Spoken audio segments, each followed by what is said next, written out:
Голем дел од земјоделците досега не беа во можност да ги добијат субвенциите поради неподмирени долгови кон државата. При тоа најголем проблем беа неплатените давачки за пасење на стоката, за воден надомест, за концесии за користење земјоделско земјиште во државна сопственост, како и за радиодифузна такса. Поради тоа имаше многу непријатни ситуации и поплаки од самите земјоделци, кои бараа промена на законските решенија.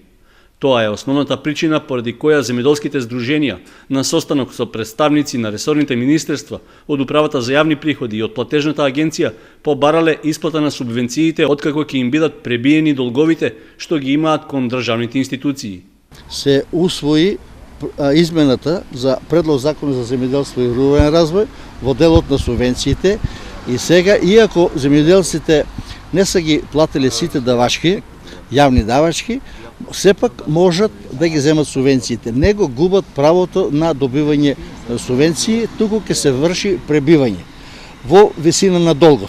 Колку е долгот, за толку ќе му се намалат субвенциите, останатиот дел од субвенциите земјоделците ќе си го земат.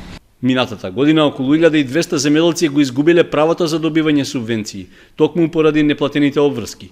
Со оглед што предлогот на земјоделските здруженија е прифатен од владините тела, сега се чека тој да го помине и разгледувањето во Собранието на Македонија.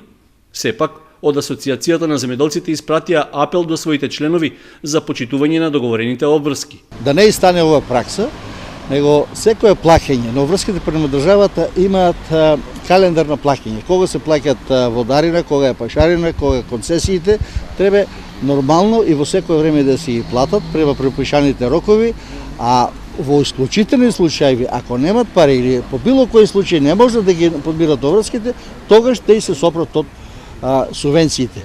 И ако стане тоа пракса, да сите земјоделци ги чекат субвенции да ги подмират давачките према државата, тогаш ќе настане хаос. Тогаш и државата ќе тражи да го поништи овој закон.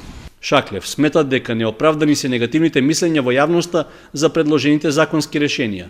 Според него, наместо со извршители да им се наплаќаат давачките на земјоделците, подобро е сега тоа да се прави со субвенции што треба да ги земат.